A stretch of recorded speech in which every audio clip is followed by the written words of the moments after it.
Profesora,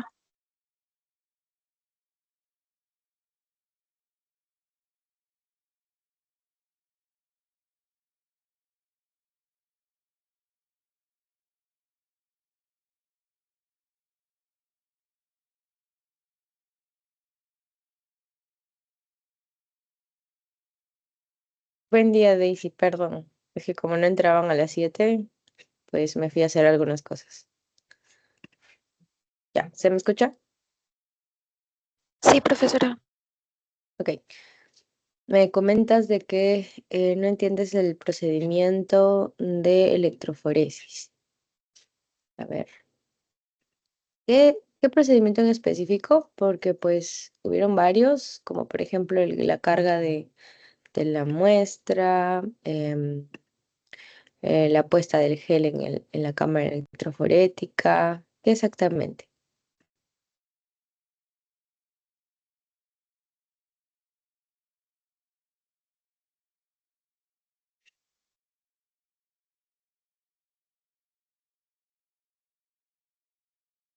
A ver. Dice, en el gel de agarosa. ¿Te refieres entonces a los resultados? Porque eso ya no es corrida electroforética.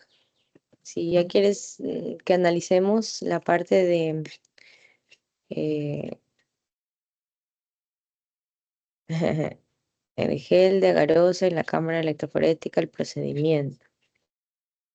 Ah, bueno, no entiendo tu pregunta ya que no es específica, pero a ver, vamos a ir empezando a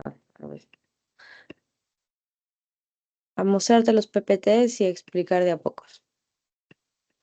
Ya. En la parte de electroforesis, por acá tenemos una data, ¿dónde está? Aquí, ¿no? Este procedimiento, de hecho, acá te dice grandote procedimiento, ¿no? Te indica de que al principio lo que debemos tener son nuestras muestras extraídas, ¿ok? Significa de que en este caso, pues vamos a tener muestras de ADN previamente extraído, ¿ok? Luego de eso, nosotros vamos a preparar estas muestras de ADN, ¿ok?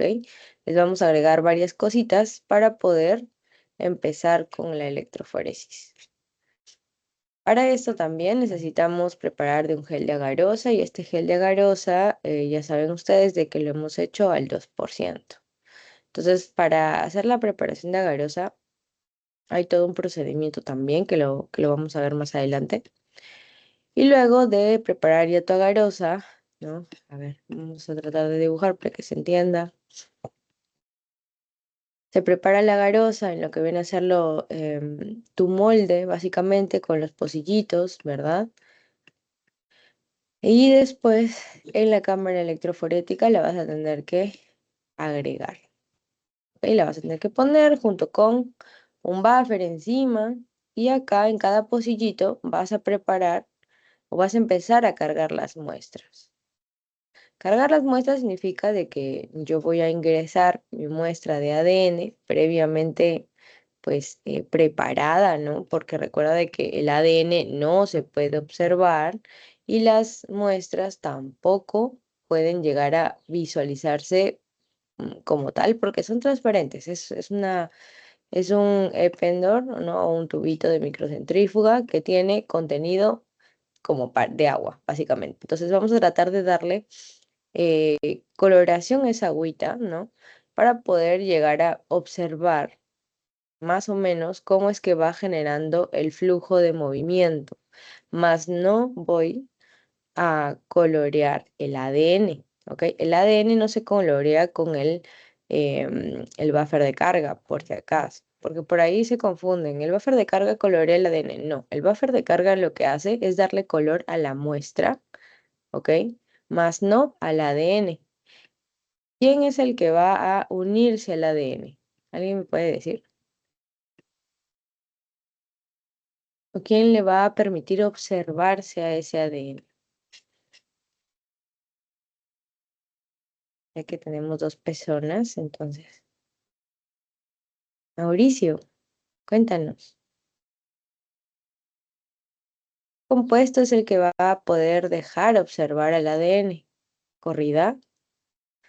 No. ¿Qué será eso? La corrida electroforética es cuando el ADN pasa de acá para acá. A eso se le llama corrida electroforética.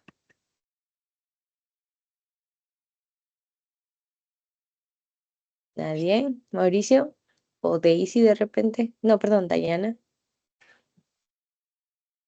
¿Con qué podemos llegar a observar? ¿Qué compuesto es el que justamente logra dejar observar el ADN posteriormente? Ni idea. Ok, están siendo honestos, está bien.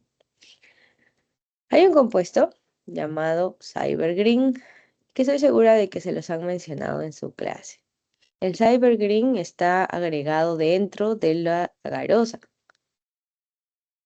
¿ok? Y es el que se va a unir al ADN para poder darle esa visualización posterior. ¿Ok? Ahorita vamos a ir pasito a pasito, pero quiero ver más o menos qué es lo que no saben de este tema.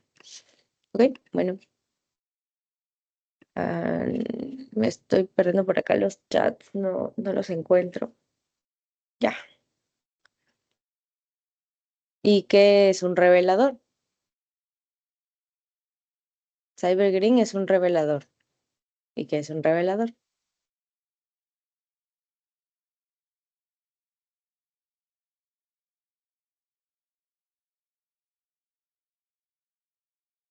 Ajá. Bueno, no teñir en específico, pero sí va a permitir que observemos el ADN. ¿Por qué? Porque en el caso del Cybergreen, como ya lo vamos a ver en unas diapositivas más adelante, se une a las doble hebra del ADN. Entonces se van a unir aquí, en estas zonas. Acá, por acá, por acá. Y es un compuesto que si tú le pones una luz en específico, esa luz va a generar de que se genere una fluorescencia, ¿ya? Por eso es de que nosotros lo utilizamos normalmente para visualizar el ADN. Pero bueno, ya. Entonces, ¿cómo es el proceso en general, no? Se cargaban las muestras de muestra de ADN y empezábamos con la corrida del gel. Para la corrida del gel necesito prender mi cámara electroforética. ¿Por qué? Porque solo así la cámara electroforética va a poder generar un polo negativo y un polo positivo, ¿sí o no? Si es que la cámara electroforética no está prendida, simplemente no vamos a tener esa distinción por polos y por ende no va a haber corrida electroforética. ¿Ok? Además de eso, acá te dan un teñido de gel. Antes, cuando nosotros, pues, no teníamos tanta, digámoslo así, tanta precaución con la salud, ¿no? Este teñido de gel se hacía con otro compuesto, que era el bromuro de tidio. Y se hacía después de correr el gel, es decir, sacaban el gel, lo ponían en una sustancia líquida que contenía bromuro de etidio por más o menos 10 a 15 minutos y luego lo sacaban y lo visualizaban en el fotodocumentador. Sin embargo, ahorita ya se sabe que ese bromuro de tidio es cancerígeno, entonces no se usa. ¿Y qué es lo que vamos a, o cómo lo hemos reemplazado? Es acá. En la preparación del gel de agarosa nosotros hemos puesto Cybergreen. Y este Cybergreen es el que justamente llega em, a reemplazar este paso. ¿Ok? Y posteriormente, ¿no? Una vez que ya corrió el gel, nos íbamos a esta maquinita que estaba en cada uno de los laboratorios, grande, que parecía pues una cápsula enorme, y en ella abríamos una puertita y ingresábamos el gel nada más. Y el gel, una vez que estaba dentro, le prendíamos la luz. En este caso era una luz de UV. Y esta luz de UV iba a generar de que se pudiera visualizar el ADN, o dónde se encontraba el ADN, o si había o no había, ¿no? ¿Ok? Entonces vamos a ir pasito a pasito. En el caso de la obtención de muestras de ADN, ustedes saben de que pues normalmente esto proviene de una extracción, ¿no? Esto ha provenido de una extracción de ADN. Esta extracción de ADN nosotros lo hemos hecho a partir de un kit, ¿no? De extracción, un kit comercial. Y este ADN ha contenido una concentración en específico, ¿ok?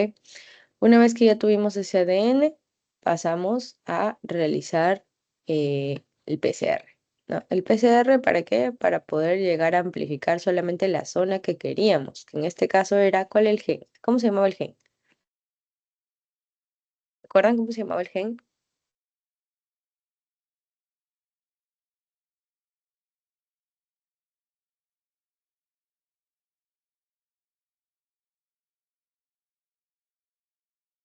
En la extracción de ADN, lo que nosotros tenemos es, imagínense, todo esto lleno de ADN, ¿ok? Todo es esto el ADN.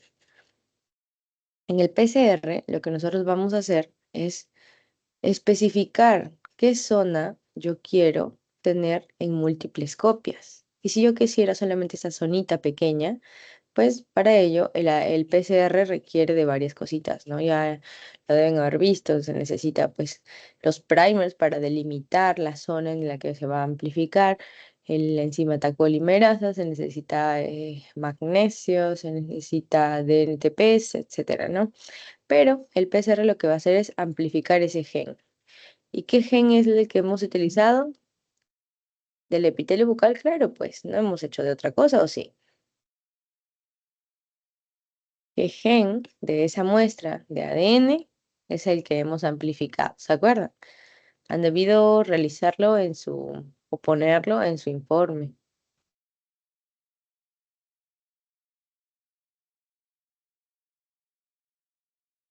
Ya, bueno. ¿Nadie? ¿Cuántos somos ya para ir preguntando?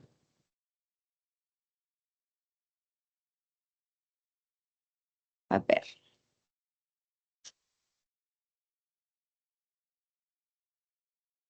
me permite ver que... Ya, gracias. Ok, seguimos siendo dos. Mauricio y Dayana. ¿Cómo se llamaba el gen que amplificamos en clase?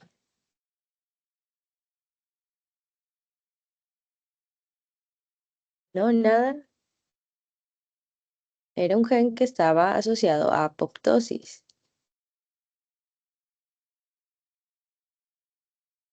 La amplificación se dio en el PCR,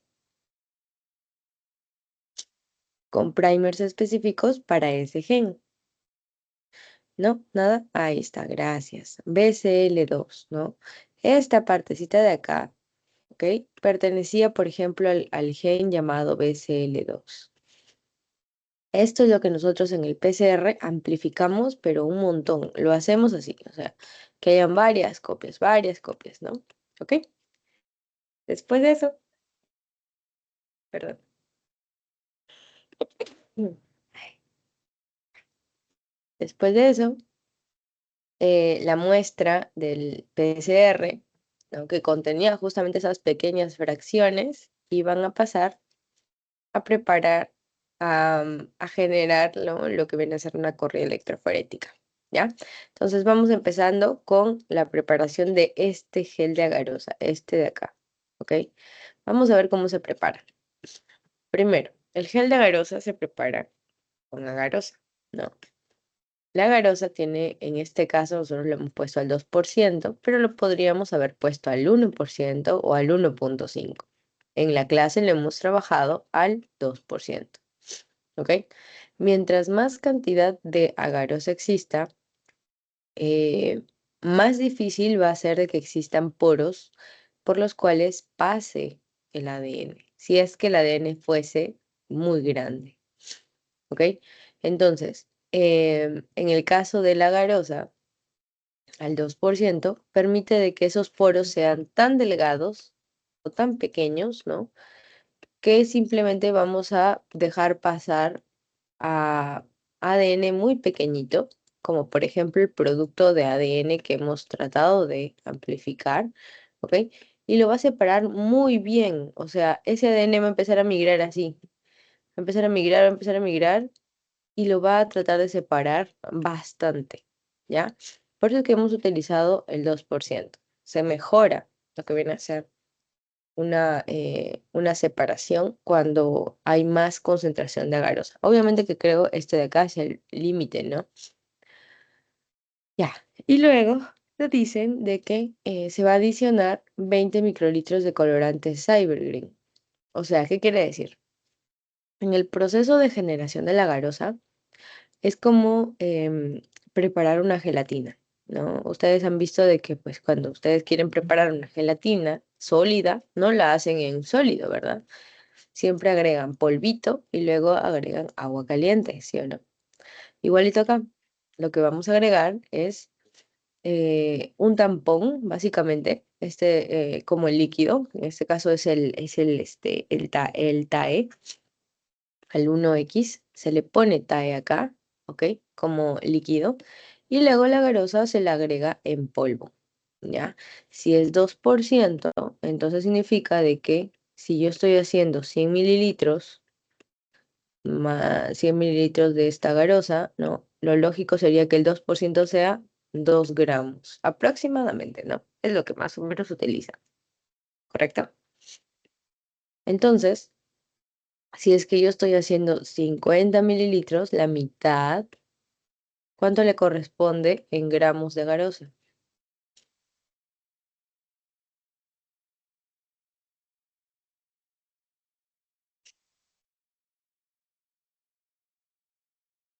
25. 25. ¿Por qué tanto? 25 gramos de garosa. Wow. ¿Por qué? Ah, ya, no. Ah, me asustaste.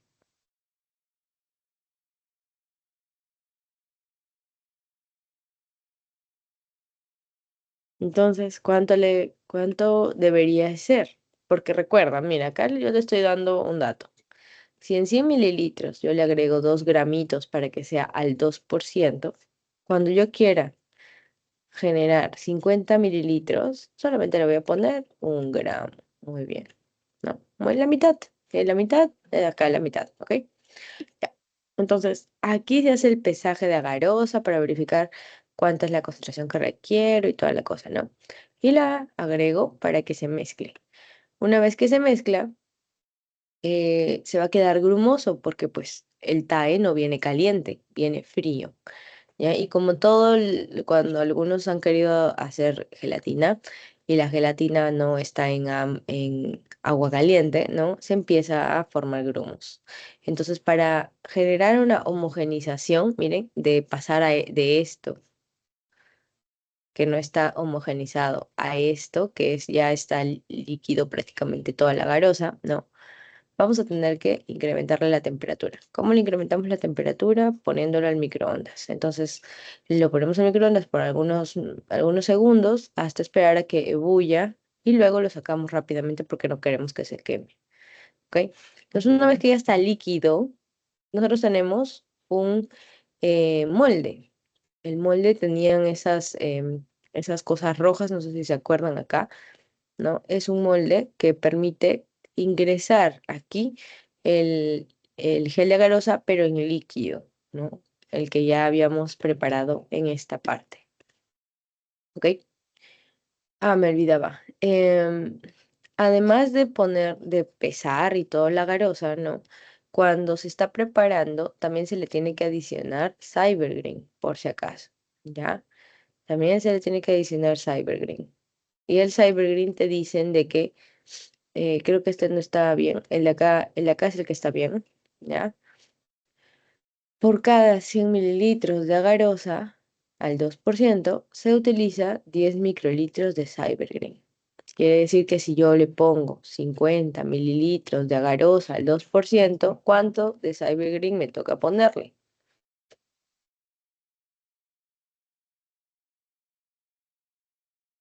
5, muy bien, la mitad, ¿no? 5 microlitros, ¿ok? Entonces aquí el Cybergreen tiene que ingresar, ¿correcto?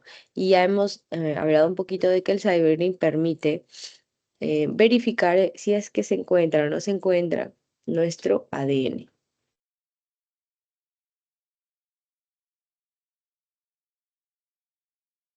Luego de eso, em, ok, ya. Luego de eso, ¿no? Vamos a esperar a que el gel de agarosa se solidifique. Y al solidificarse con los peines encima, ¿no? Van a permitir que esos lugares en donde hay algún tipo de sólido, pues se genere huecos, ¿no? Entonces, ese gel ya está listo cuando esté frío, ya está listo para utilizarlo en nuestra corrida electroforética. ¿Por qué? Porque cuando se enfría es igual que la gelatina, se pone sólida, ¿ok? Luego de eso, en en la parte de la corrida electroforética, o sea, a ver dónde estamos, me pasé creo, acá, ¿no? Luego de preparar el gel, vamos a empezar a preparar las muestras con el buffer de carga. Entonces, previamente, lo que se va a hacer es poner la cámara electroforética, poner tu gel de agarosa adentro. Y a veces nosotros le hemos tenido la cámara electroforética vacía, sin agua, sin nada, ¿no? Entonces lo que nosotros le agregamos es TAE, no es Buffer TV. Algunos se confunden, hasta incluso lo han puesto en su informe. No, no, es Buffer TAE el que actualmente estamos poniendo aquí. Esta parte, esto celeste que ven, eso es Buffer TAE, ¿ok? Entonces, ese buffer TAE le va a permitir ser conductor de electricidad también, ¿no? Porque recuerden de que acá si estuviera vacío y solamente le pusiéramos los electrodos, pues si no hay con qué conducir la electricidad, simplemente el gel de garosa no se movería, ¿ok? Entonces necesitamos de un medio acuoso para que pueda llegar a generar esta movilización, el ADN. Entonces, vamos a incluir acá el gel agaroso adentro y vamos a dejarle los pocillos libres. Entonces, ahí empezamos a preparar nuestra muestra. Nuestra muestra en este caso, ustedes de repente se acuerdan, ¿no? Hemos puesto puntitos, ¿no? O gotitas en este caso de buffer de carga. ¿Ok? Acá lo que necesitábamos era primero buffer de carga. Luego necesitábamos nuestro ADN. ¿Qué contiene el buffer de carga? El buffer de carga, ese azul que están viendo aquí, ¿no? Y que lo mezclas con tu ADN, lo que contiene este buffer de carga va a ser glicerol o sacarosa y también puede contener colorantes. Colorantes no que tiñan el ADN, por si acaso, ¿ah? Estos colorantes no tiñen el ADN. ¿Qué es lo que va a teñir? Me va a permitir observar la muestra. La muestra significa todo tu líquido transparente lo va a volver azul, pues, ¿no? A eso va, ¿ok? No es que te va a ayudar a teñir el ADN, no. El buffer de carga no te tiñe ADN, ¿correcto? Solo te tiñe el líquido, por así decirlo, ¿no? De la muestra. Entonces, este buffer de carga lo han preparado previamente, ¿no? Con justamente este tipo de colorantes para darle el color y visualizar si es que la corriente electroforética se está generando o no. Y también para hacerlo mucho más fácil de agregar en el gel. Entonces ya saben de que en este caso el buffer de carga contiene glicerol para darle densidad. ¿Qué significa densidad? De que en el pocillo yo cuando lo ponga, no, voy a empezar a observar de que cae de esta manera. No se empieza a difundir, ¿verdad? No, cae. ¿Y cae por qué? Porque tiene densidad. ¿Correcto? Y bueno, va a caer algo azul, por lo tanto lo vamos a poder visualizar si es que lo ponemos en nuestro gel de agarosa, como esto, ¿no? Si no tuviera ese color azul con el buffer de carga, jamás veríamos por dónde estamos poniendo nuestra muestra. Entonces, sí o sí requerimos de que primero esté teñida la muestra, no el ADN por si acaso, ¿no? Y luego de que también tenga densidad para que caiga netamente en el fondo del pocillo y no se esparza, ¿no? Ok, entonces estábamos aquí, ¿no? Acá. Entonces necesitamos para este procedimiento de carga de la muestra, el buffer de carga y tu muestra de ADN, ¿no? Entonces lo juntamos todo, lo mezclamos y luego lo ponemos encima de un pocillo, ¿no? Y vamos poniendo muestra por muestra cada pocillo. De hecho, el primer pocillo siempre se deja para algo que nosotros llamamos ladder o marcador de peso molecular. Este ladder lo que va a servir es para darte un... Ay Dios, ya. Te va a servir para darte una referencia de en dónde está algunos productos, ¿no? De ADN y con qué peso. Este ladder se prepara, no es una muestra de ADN por si acaso. O sea, no es una muestra de ADN X, ¿no? O sea, no es que sea de un paciente o algo así, no. Este ladder se prepara en los laboratorios y el laboratorio te vende básicamente estos ladders, ¿no? Entonces, ¿qué es lo que contiene? Pedacitos de material genético, o bueno, básicamente de ácidos nucleicos, quizás, ¿no?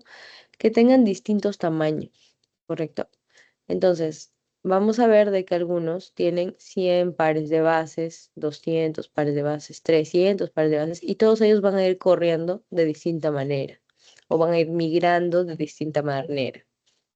100, 200, 300, 400, 500 y así hasta llegar al final que son 1000.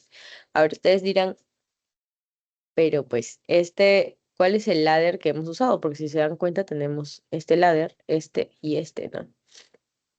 ¿Cuál será el que hemos usado nosotros?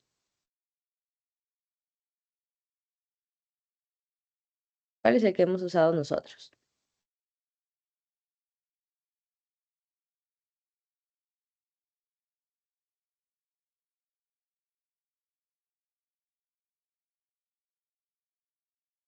Tampoco saben. Ah, vieron. Ah, hoy día es examen, chicos. Me preocupa, pero bueno. Claro, no. ¿Cómo de 100 a 150? O sea, no. Es de 100 pares de bases a 1000 pares de bases. ¿Han tenido otro ustedes? No creo. ¿Así han tenido otro? Ah, bueno, no sé. En el que nosotros hemos usado en laboratorio, en Villa, es el de 100 a 1000 pares de bases. Ah, hasta 1500. No sabía. Ok. Si es que ustedes han utilizado el de 1500, genial. Entonces, bueno, no lo tenemos acá. Si es que han hecho hasta 1500. No te sabría decir cuál es. Estos son los tres más, más usados, por así decirlo, ¿no? ¿Por qué? Porque este de acá viene desde 50 pares de bases hasta 3000. Este viene desde 100 hasta 1000 pares de bases. Y este viene de 500 hasta 10.000 pares de bases. A ver si me pueden pasar una fotito, si es que la tienen, de su ladder, por favor. si es que lo tienen por ahí, ¿no? Ya, entonces, ¿qué es lo que vamos a poner en el primer pocillo? Normalmente en el primer pocillo se pone este ladder, ¿no? Y se selecciona cualquiera de ellos, dependiendo del producto de PCR que tú tengas. ¿Por qué? Imagínense de que nosotros tenemos un producto de PCR que involucra 58 pares de bases. ¿Ok? ¿Cuál de estos tres me podría ayudar a más o menos referenciarme con respecto al tamaño de ese tipo de producto de PCR?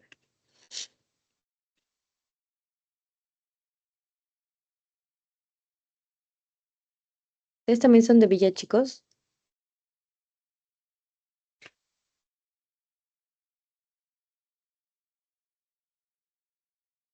Norte. Ah, ok, entiendo. Ya, Dayana. Entonces, ¿cuál de los tres te ayudaría a verificar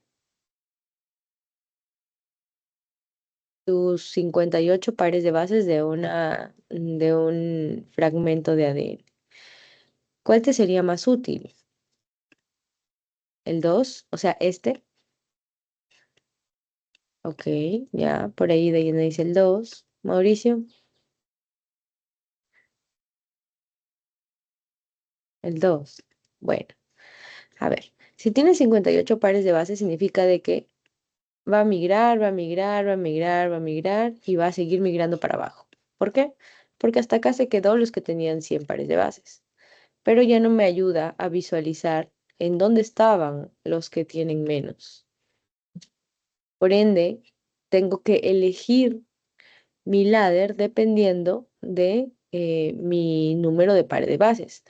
Este, por ejemplo, me podría ayudar a visualizar, ah, ya, aquí está 50 y mi fragmento de ADN debería estar migrando hasta por acá, ¿ok?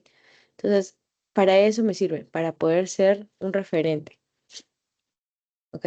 Obviamente que si tengo, pues, muestras de ADN con pares de bases muchísimo más altos, como 530, 2000 pares de bases, como acá, entonces ya me va a convenir otro tipo de ladder, ¿no? Como por ejemplo el de acá. ¿Por qué? Porque si es que mi ladder tiene o si solo llega hasta 1000 pares de bases y yo obtengo una línea o una banda aquí muy arriba, yo no me voy a imaginar de que acá va a estar 1500. No me puedo imaginar eso. ¿Ok? Solamente puedo decir, bueno, está más alto de 1000 pares de bases. Es mucho mayor a 1000 pares de bases. ¿Quién me serviría? Si es que es mucho mayor a 1000 pares de bases, me serviría, por ejemplo, utilizar este ladder para poder, pues, compararlo, ¿no? O quizás utilizar este, ¿no? Que tiene un poquito más de 1000, ¿no? ¿Ok?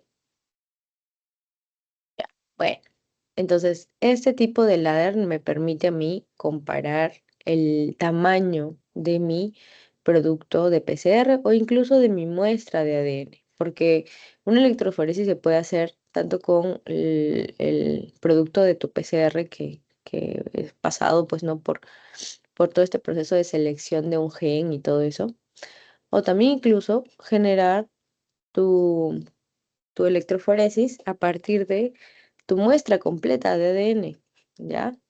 Ahorita vamos a ver cómo se observa cada una de ellas. Entonces, em, como les mencionaba hace rato, si ustedes han utilizado el de 100 a 1500, que todavía estoy en duda,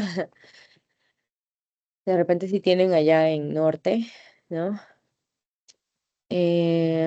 Bueno, ya sí, 100 pares de bases a 1500, ya. Entonces, el de 100 pares de bases a 1500 siempre tienen que contar, ¿ok? Las líneas desde abajo para arriba, ¿correcto? Entonces, desde abajo para arriba, la primera línea va a ser 100, la segunda va a ser 200, la tercera va a ser 300. ¿Por qué? Porque ustedes no van a tener este tipo de números, solo van a tener líneas. Entonces van a tener que contarlo por ustedes mismos, ¿correcto? Entonces, siempre, si es que su ladder inicia en 100, Entonces significa que la última línea que ustedes observen, esa va a ser 100. Y voy a contabilizar para arriba. 100, 200, 300, 400 y así sucesivamente. Si inicia en 500, la primera línea será 500. La segunda que viene será 1000. Y así sucesivamente porque va a ir subiendo de más o menos 500 en 500. La de acá también. La primera línea va a ser 50, la segunda va a ser 100, 150, 200 y así sucesivamente, ¿no? Entonces siempre revísenlo desde abajo para arriba. ¿Por qué? Porque a veces yo los veo que empiezan a contar desde acá y empiezan 1000, 900, 800, 700. No, pues empiecen desde abajo, chicos. Desde ahí es mucho más fácil, ¿no? ¿Ya? ¿Por qué? Porque a veces puede que acá las líneas que se presentan en el ladder estén tan juntas que tú te puedas confundir y no ver si es que realmente estás contando bien o no. ¿Ok? Preferible empezar desde abajo. Entonces, voy a poner mi ladder aquí en la primera parte, en la segunda pondré una muestra, en la tercera también pondré otra muestra y así sucesivamente, ¿no? Y empezamos eh, a generar la preparación de muestras con el buffer de carga, ¿ok? Los ingresamos. Lo cargamos, así se le llama, cargar muestras. Y luego vamos a iniciar con la corrida del gel. La cámara electroforética se tiene que conectar para que se pueda llegar a generar polos, ¿no? Diferentes, polos negativos y positivos, que en este caso pueden llegar a generar que los compuestos de cualquier índole en realidad puedan migrar desde un lado hacia el otro, dependiendo de su carga y también dependiendo de su peso, ¿no? ¿Ok? Entonces, en una corrida electroforética, lo que más vamos a encontrar normalmente, al menos aquí para toda esta experiencia del PCR, es que nosotros queremos que migre una muestra de ADN. Y ustedes saben de que el ADN tiene cargas, ¿de qué tipo? A ver, ¿qué cargas tiene su ADN, chicos? Negativa, muy bien. Por ende, si es que tiene una carga negativa, va a migrar para acá, para el negativo, o migrará para el positivo.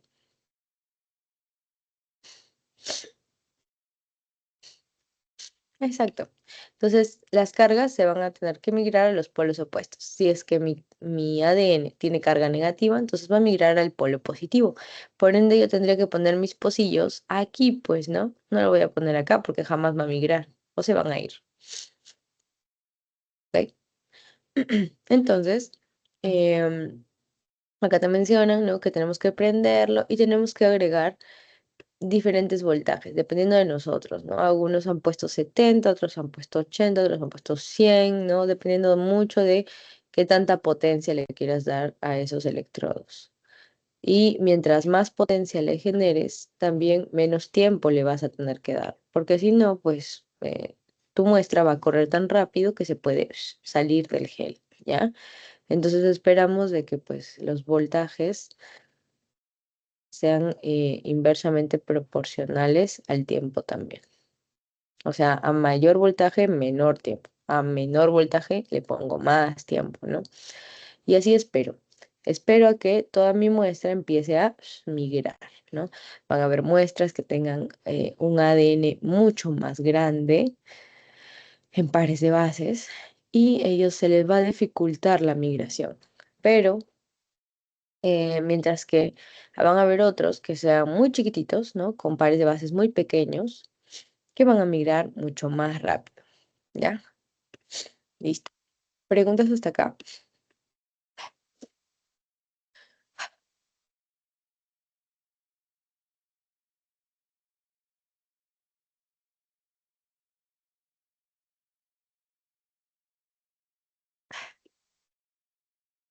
Ya.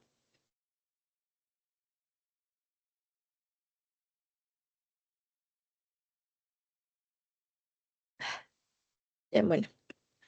Entonces vamos a seguir. Espero que ya se entienda. A ver, poquitito.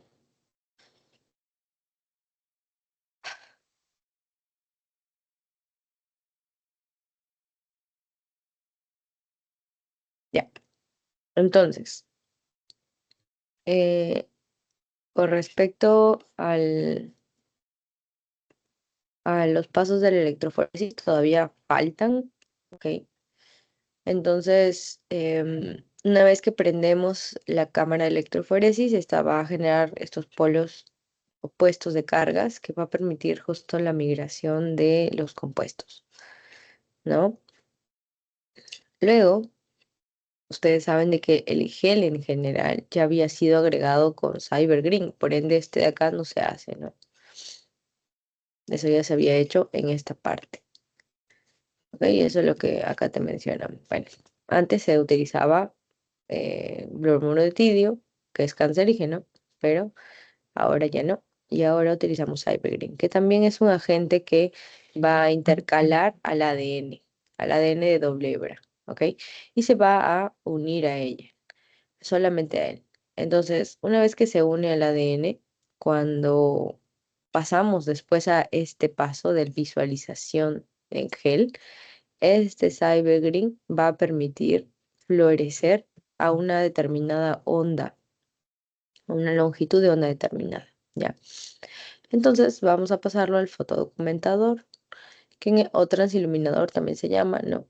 Que en este caso va a servir para prender básicamente una luz UV, ¿no? Con una longitud de onda de 420 nanómetros y va a permitir que solamente brille, ¿no? O pues florezca lo que viene a ser los compuestos que tienen o están adheridos con el Cybergreen. Entonces, vamos a observar bandas. Eso es lo que queremos en este paso. ¿Correcto? Entonces acá tenemos una imagen. A veces llegan algunas imágenes interesantes. Y acá, por ejemplo, este primer pocillo, ¿qué cosa sería? ¿Qué sería ese primer pocillo?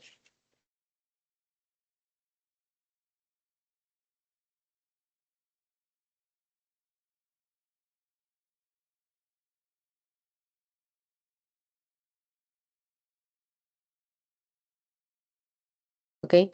Mauricio, ya mandaste una fotito, que bueno, tu ladder, tu ladder está en el segundo pocillo por lo que veo, ¿o no? Sí, ¿verdad? O se olvidaron del ladder porque no está corriendo adecuadamente.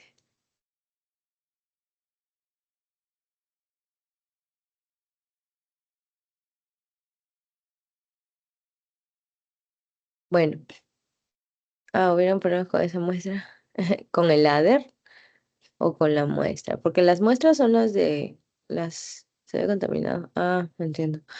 Bueno, la cosa es de que el ladder se debió haber visto así, así como esto, miren, como esto, ¿no? Líneas, básicamente. La última línea es la que yo voy a considerar como 100, por ejemplo, la siguiente 200, 300 y así sucesivamente, ¿no? Entonces, por ejemplo, este gel, ¿no? Entonces tienen que saber cómo llegar a leer este gel, ¿no? Entonces tenemos acá el ladder, este es el ladder, esta es la muestra uno, esta es la muestra 2, la muestra 3. La muestra uno y la muestra 3, ¿existe o no existe banda de banda de ADN? ¿Qué dice?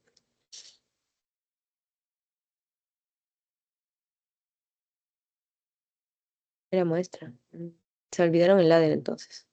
Ya. En la 2, claro, en la 2. En la 2 hay muestra de ADN, solo en la 2. ¿Ok? Puede ser la 2. Y la uno y la 3 no tienen muestras de ADN. ¿Y esto qué es? Estas son muestras de ADN. Acá está el pocillo, pero acá está la muestra de ADN. ¿Ok? Entonces, ¿qué es lo que tienen que hacer ustedes? Visualizar en donde hay bandas. Ya. Ahora, uno y 3. ¿Por qué la banda se observa aquí? Aquí arriba, ¿no? Y no ahí abajo, como lo que vemos acá. ¿Quién me puede mencionar algo sobre ello?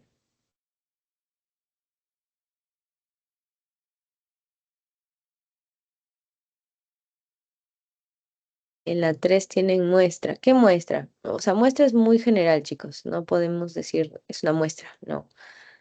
Tienes que decirme una muestra de qué. Cantidad de pares de bases, exacto, cantidad de pares de bases. Muy bien. ¿Quién es el que, o qué muestras son las que están con mucha cantidad de pares de bases?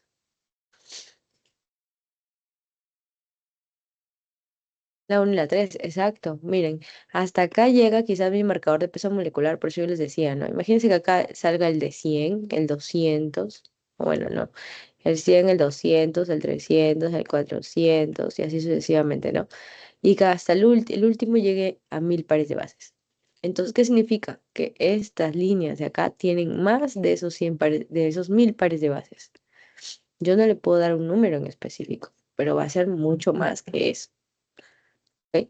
Sin embargo, el 2, por ejemplo, si tuviera acá yo mi primera línea y acá mi segunda línea, y estos fueran desde 100 a 1000 pares de bases este ladder, ¿cuánto tendría esa línea de ahí abajo?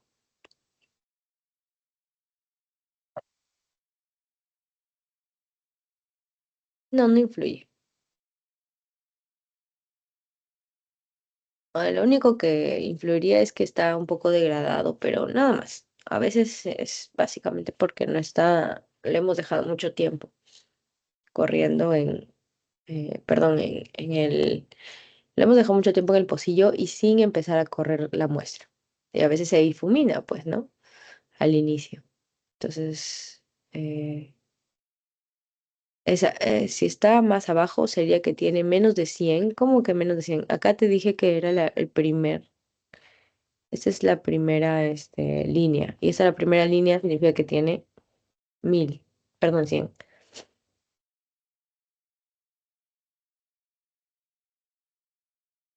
Ah, es que no me escuchan, pues. Mm. Entonces esta tiene 100 y esta tiene 200. ¿Cuánto más o menos tendrá este?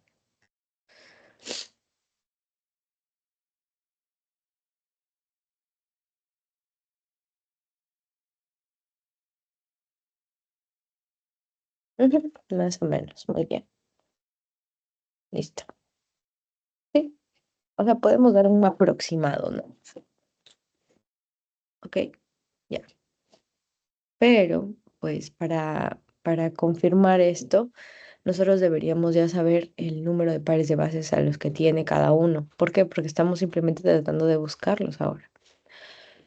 Entonces, ¿cuál de los dos debería ser tu producto de PCR? ¿Cuál crees? ¿El uno, el 2, el 3? ¿Cuál será?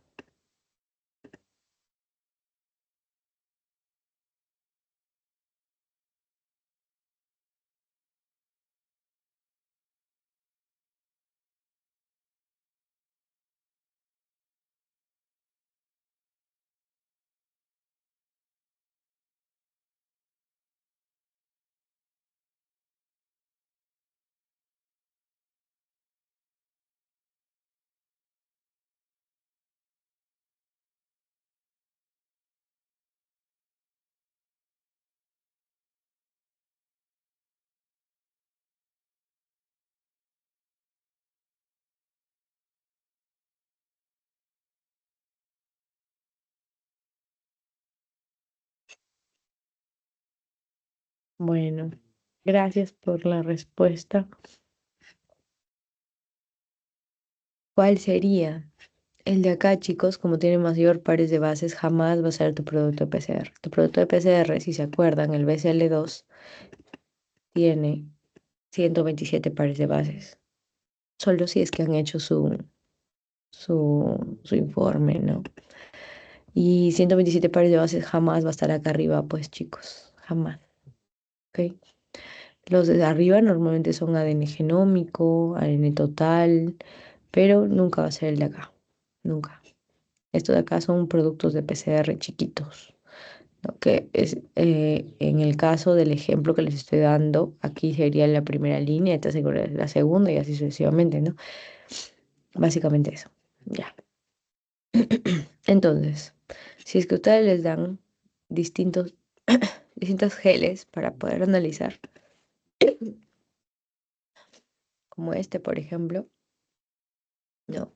Entonces tendrían que analizar uno por uno. Este, por ejemplo, el número de aquí, el ADN de la escena de crimen, dice, tiene un peso más o menos de 200 pares de bases.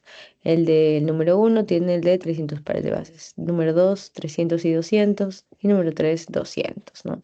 Por eso les digo que siempre va a servir mi marcador de peso molecular para poder compararlo con los números de muestras. Ujú, ya. Entonces, eso es lo que pasa al final de un PCR. Necesitan ustedes saber o entender, tratar de diferenciar las bandas de ADN de acuerdo a cómo las observan, ¿ok?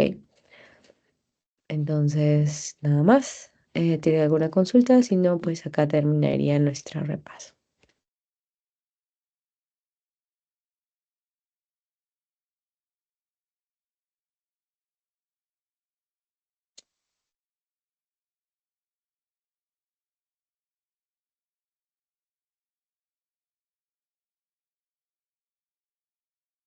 Mauricio, si puedes, sería mejor que nos hables, cosa que estar escribiendo es un poco raro y a veces no se entiende. Entonces sería bueno que preguntes así directo. Ujú, te escuchamos.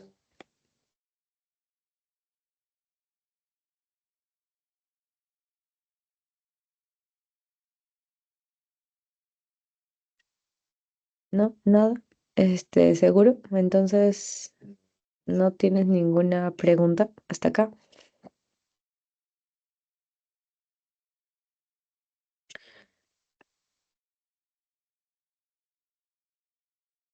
Seguro que quedó todo claro. Entonces, vamos con esta última. De estas muestras, del uno, 2, 3, 4, ¿cuál de ellas crees que sería más y, a ver, ¿cuál de ellas crees que podría ser un ADN genómico?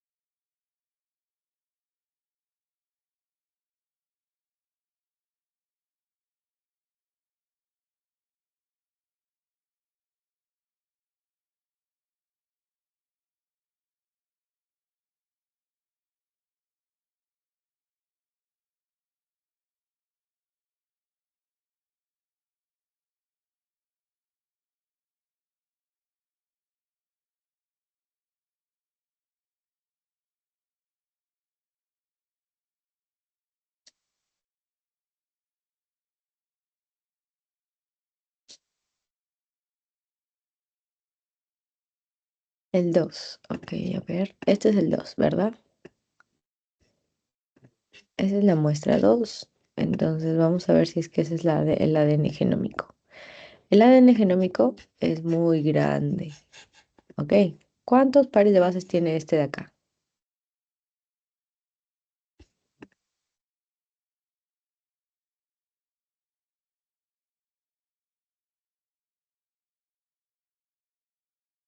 Tiene 100 pares de bases. ¿Ok? 100 pares de bases muy probablemente sea esta porción. Entonces, ¿realmente será todo el ADN genómico? No, es un producto de PCR. Entonces, no, la número 2 no es. ¿Cuál más?